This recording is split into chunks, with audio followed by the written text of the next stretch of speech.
How's everyone doing? Today I have a package from my friend Daniel Varney on here. He messaged me through my Facebook page and said he has some movies and wanted to see if I was interested in any, and he would send me some of them. And I said, "Are you sure?" And he said yes, and we did a trade before. In fact, he only has one video on his channel, and it's of a trade that we did years ago. But I have talked to him in the past. He used to do some like guitar covers and stuff like that. I think he had some original on his old channel as well, way back in the day, Turkey Sandwich. But yeah, I've talked to him for many years on here, and it's crazy to think that I've been making videos on YouTube for over 10 years now. I've had people message me saying, I was watching your videos when I was 12, 13, and now, they're in their 20s. It blows my mind to hear that, and I think that's awesome as well. Thank you for the continued support on here. I really do appreciate it, and I still love talking movies and collecting and all that good stuff. And this was very generous of Daniel Varney. Congratulations on your new job, by the way. And I want to say, again, thank you so much. Some of the movies in here are awesome, ones that I've been wanting to add to my collection for a while. So I am souped. Let's go ahead and see what's in here. Bubble wrapped the heck out of it. I definitely appreciate that. You did an amazing job with that. Better than, you order from companies and stuff like that. Way better. And each one of the movies is also bubble wrapped. First up is Skeleton Key. And I've been wanting to add this to my collection for a bit. Sometimes I'll add movies to like my Amazon wish list, and then, new stuff will come out and it gets kind of pushed down. But this is one I've been wanting to get for a while. I haven't seen it in quite a bit. It's got a great casting here. I think that's one of the things I felt like it was underrated when I first watched it. I want to say this came out, if I can find it on here, like early or like mid 2005. So this is 16 years old now, which is mind blowing to me. But I think like this one and a few other movies were kind of like underrated, underappreciated. People didn't give them a chance because of like the main big actors in here. Like Kate Hudson is in here, Peter Sarsgaard's in here, Gina Rollins, John Hurt is in here too, I believe. I don't see it on the back right now. Oh, there he is right there. But I remember really liking the cast, liking the locale for it, which was like Louisiana, the bayous. Yeah, actually says right there in the bayous. My memory isn't that bad then. But I want to say she's like a nurse, and she goes to this house, and all these weird things are happening. It's been a long time since I've seen, again, I saw it when it first came out, 2016 years ago now, but I remember really enjoying the heck out of it. And again, it's like one of those movies that I thought people didn't give it a fair chance because of the cast. You see a movie like this, and you've got a big star in there, like, this isn't going to be a good horror movie. But there's been other movies with big A-list actors that have done well. Another horror movie that had an A-list actor in it, or actually a couple A-list actors in it, that I think was underrated was Case 39. So many people didn't give that one a fair chance. That has Renee Zellweger in it. Definitely an A-list actress. She just won an Oscar for her portrayal in Judy. And then Bradley Cooper, who was also in Midnight Meat Train, which I love the heck out of that movie too. Especially the ending. That was so kind of almost out of left field, and I really dig it. But yeah, Case 39 was another one that I feel like people didn't even want to give a chance to, because, a lot of horror fans, they're like, oh, A-list actors, I don't want to see this. This is going to be crappy and terrible. Or consider it like a paycheck movie for them. Maybe those actors thought that way, but Case 39 was actually really good, and definitely an underrated horror movie that I would recommend with, A-list actors in it. The New Daughter with Kevin Costner wasn't bad. It wasn't great, but it had some unique aspects to it, and I definitely enjoy some of the effects in there too. But Case 39, Midnight Meat Train, definitely enjoy both of those. There's a bunch of horror movies with A-list actors in it, especially, over the years, especially some of them starting, Kevin Bacon briefly in Friday the 13th, but there's other ones where there are leading roles in there too. So yeah, let me know your favorite horror movie with an A-list actor. Let me know horror movies that you think are underrated that, I should check out, and pretty much everybody should check out. But yeah, this is directed by Lane Softly, what a name. But he directed Hackers, which is one I really enjoyed too. And that's one I actually have to pick up on Blu-ray. I know it has a Shout Factory release. But I want to say he also directed K-Pax with Kevin Spacey, which was kind of like a weird movie, but I also enjoyed that one. Yeah, this one, I just remember like the location of the house being really, atmospheric and creepy, and kind of like the mystery and mystique around the whole thing, and then kind of like how it unravels towards the end. And I really, again, the cast shined here. And this has a bunch of bonus features too. So I'm definitely Looking forward to checking that out. Kate Hudson's Ghost Story. Oh, I like that. A chilling true story from the actress's past. I'm into it. Exploring voodoo and hoodoo. I actually just watched a movie called Spell, which had to deal with that as well. Hoodoo, and I thought that was actually a pretty decent one too. Low budget one, and over 20 minutes of scenes not shown in the theater. So I'm excited for that. A lot of times you'll see a scene that you kind of like wish was in the movie. Sometimes you understand why it was cut, but you like to see it anyways. But on occasion, I see a scene and I'm just thinking like that should have been in the movie. So I'm excited to check that out. Again, there's a wealth of bonus features right there. Really soup to revisit this one. 15 years, time flies. Crazy to think where I was 15 years ago, in life, what I was doing, who I was with, and things like that. Just mind blowing. Next up is a Criterion, super generous. Criterion's, I feel like, are one of the ones that you'll never find at the Dollar Tree. They retain their value. There's certain, I've even seen some Scream Factory titles at the Dollar Tree, which is mind blowing. But this is one of the ones that will retain the value, Criterion Collection. And this is a Guillermo del Toro movie. Let me know what your favorite Guillermo del Toro movie is. And to me, Devil's Backbone is my favorite.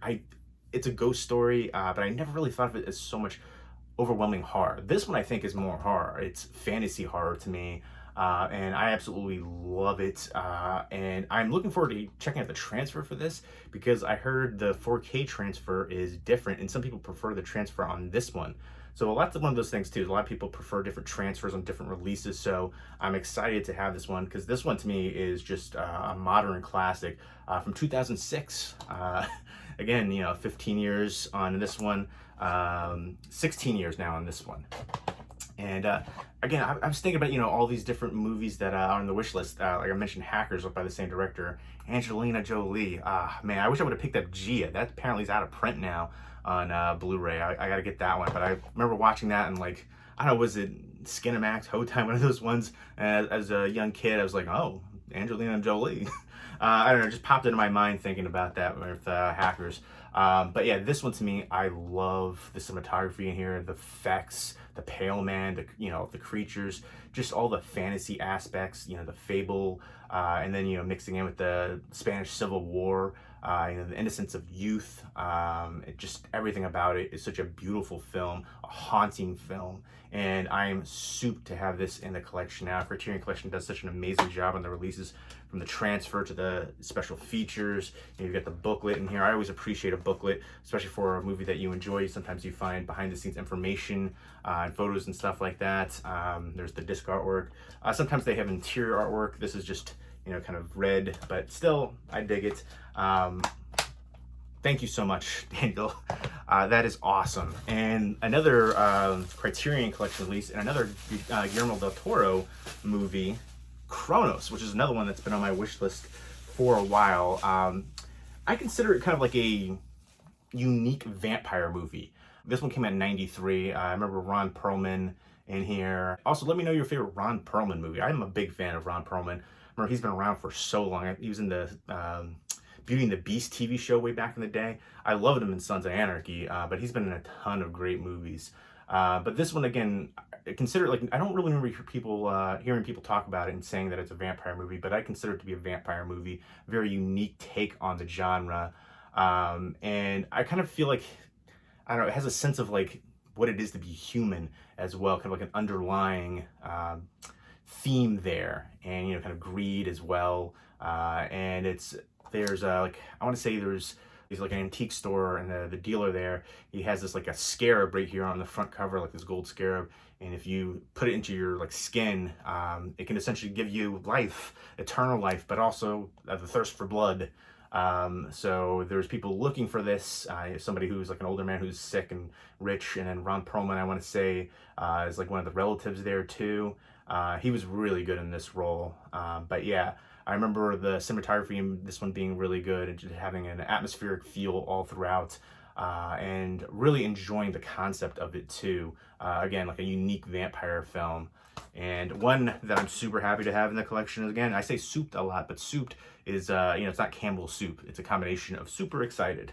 Not souped up like a car or anything like that, but a really thick booklet there. Maybe it's going over the script, no director's notes, so that's actually exciting.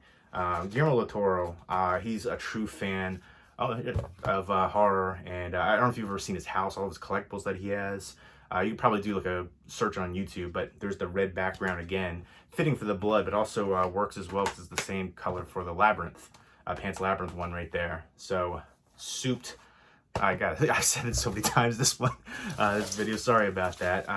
Next up is one that I've been wanting to get, I've been holding off getting, and then recently with everything going on in the world, I especially wanted to get and revisit it because I remember being really faithful and realistic to what could happen. And I feel like, especially with everything that happened in the past, year and a half, it's been eerily similar, and that's Contagion. I wanted to get the slipcover for it, and I saw it for decent prices everywhere without the slip, but I wanted to get it with the slip because I just feel like it's incomplete and without it. If I know a movie has a slipcover, I want to get it with the slip. And this one has a phenomenal cast in here. Steven Soderbergh, I believe, was the director here.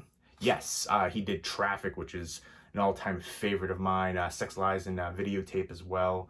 He's done some really great films. But yeah, the cast: Matt Damon, Lawrence Fishburne, Jude Law, Gwyneth Paltrow, Kate Winslet, Bryan Cranston, a whole slew of people in here. Marion Cotillard, Sana Lathan, Jennifer L. A bunch of phenomenal actors. They, across the board, top to bottom, did a phenomenal job in here. And it's just basically about this global virus that decimates everyone, and just dealing with it, and how it affects people's lives, families, and things like that. And I just remember thinking it was like the most realistic take I've seen on something like this, like a global pandemic virus like that. This video is probably gonna get demonetized because I said all those words, which you can't say nowadays on here. But yeah, I remember this and Outbreak were the ones that I felt like that were the most realistic with something like that. Outbreak was like the Ebola monkey. Great cast in that one as well. But yeah, this is one that I'm excited to revisit. I'm actually probably going to pop this in pretty soon. But the final one in here is one that I haven't seen. I think it's the only one in here that I haven't seen. And I'm going to probably pop this in first, then probably Contagion, and then go through. And Skeleton Key has probably been the longest since I haven't seen it, so probably that one. I did see Pan's Labyrinth when I got the 4K for that one. And I do want to kind of compare the transfers on that too, but Chronos is another one that I'll probably watch after that too. So all these ones are going to be some of the ones I watch very soon, but this is one that I haven't seen, the lone one, and it's The Fifth Wave with Chloe Grace Moretz, who I think is a really talented young actress. I thought she was really good in the Carrie remake, in fact. I know a lot of people just crapped on that one. I didn't think it was a bad movie. I thought it was actually a decent movie, especially her portrayal. And yeah, I haven't seen it. The trailers from it had me intrigued. It kind of has the War of the Worlds vibe to it. An alien ship comes down and there's attacks on Earth, leaving everybody kind of just decimated. And I want to say that they can kind of like mimic the look of humans. So some people don't know who's really an alien, some people who are, or who's a person, like a real person. So it kind of gives you that sense of paranoia. Makes you think of John Carpenter's The Thing, but it's not like a shapeshifter, I don't think. Maybe it is. I'm not sure. I haven't seen the movie. There's some other recognizable people in here. Ron Livingston, scrolling through. Maika Monroe. I actually wasn't aware she was in here. I'm a big fan of her. She's amazing. I know Liev Schreiber, but yeah, again, this is one that I am excited to check out. I love horror's my favorite genre. Sci-fi would be next, but I actually really like the War of the Worlds remake, and I probably prefer it. I just felt like it had more tension. The original is groundbreaking, but it is dated. The effects, I feel like you get more invested in the characters in the remake as well. I know a lot of people, aren't a fan of Tom Cruise, and I am a fan. I think look at his filmography. He's done a ton of great movies. But I thought the visual effects in that were awesome. The tension, the characters, just everything about that one. So I know I'm in the minority in that one. But again, this looks kind of like somewhat similar with the alien invasion or the world's aspect. So looking forward to checking this one out. And again, with a great cast right here. And some people I wasn't even aware Maika Monroe was in here. But Chloe Grace Moretz, I'm a big fan. I think she is a great young actress. Let me know what your favorite horror remake is. There's some really good ones out there. I would say The Hills Have Eyes remake is on there on my list. John Carpenter's The Thing, I don't know if you'd really consider it could be a, there's so many different terms, a reimagining, whatever, same source material, but, if you want to put that on the list, David Cronenberg's The Fly, that would be on the list too, Invasion of the Body Snatchers. So there is a bunch of awesome stuff that my friend Daniel Varney on here sent me. I'll put on the pinned comment link to his channel, but again, the only video that he has on there is our trade video we did years ago, and super awesome, super appreciate this. Thank you so much.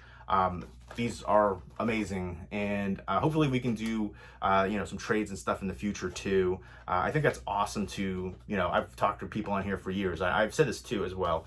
It's fun to talk movies on here and collecting and stuff like that, and find new movies as well that maybe some people that weren't talking about, but also to make friends on here. I've actually made real life friends on here. I just think that's amazing and awesome. I have a ton of cool opportunities, just being a dork on here and talking movies and passions that I love and care about. I've had a chance to interview people, actors, directors. I've gotten review copies. I'm not lucky enough to get all the review copies like some of the big people on here, but that's okay. I'm thankful for the ones that I do receive. I've gotten into conventions as press, which I think is also super amazing. So many great opportunities on here, but most of all, I still have fun making videos, and I've got to talk to some awesome people, make friends with people on here. So super awesome. And this, it's been a crazy, month or so, especially over here in New Jersey. We're getting crushed with snow. This month alone, we've probably gotten more snow than we have in the past, 5 years combined. Crazy snow, and I'm done with it. Yeah, so this was definitely made my month rate here, essentially. Again, thank you so much, Daniel Varney. I can't say that enough. And I am going to check out The Fifth Wave. Especially let me know what you think of that one, because that's the one I haven't seen, and I'm actually really excited to check that one out. Again, horror's my favorite genre, but sci-fi would be second, and I love those kind of, especially alien invasion kind of movies, alien abduction movies. So give me some recommendations for that as well. Alien invasion, alien abduction movies. I just picked up Fire in the Sky, the Blu-ray release that came from Australia, and I'm looking forward to checking out the Blu-ray transfer for that. That's one of my all-time favorite alien abduction movies. That's the movie that scared me the most as a kid. I watched it when I was 14. I couldn't watch it again for a decade. I've watched it since, and it's still creepy to me, when he's on the ship and on the operating table, but it doesn't scare me like it did when I was a little kid. But I'm definitely excited to check that one out for the Blu-ray that just came out. There's so many releases that haven't gotten a Blu-ray release, especially here in the US, but I'm thankful that this Australian release is region free. So there you go. Those are the movies that Daniel Varney sent me right there. Some Criterions, Contagion with the slipcover, a couple of DVDs right here, Fifth Wave, which I haven't seen, so that'll be the first one that I check out. Let me know if you've seen these movies and what you think of them, and let me know which one of these is your favorite as well. And in particular, let me know what you think of The Fifth Wave. And thank you so much for your continued support on here. I really do appreciate it. You guys rock, and I hope everybody's doing well. Take care.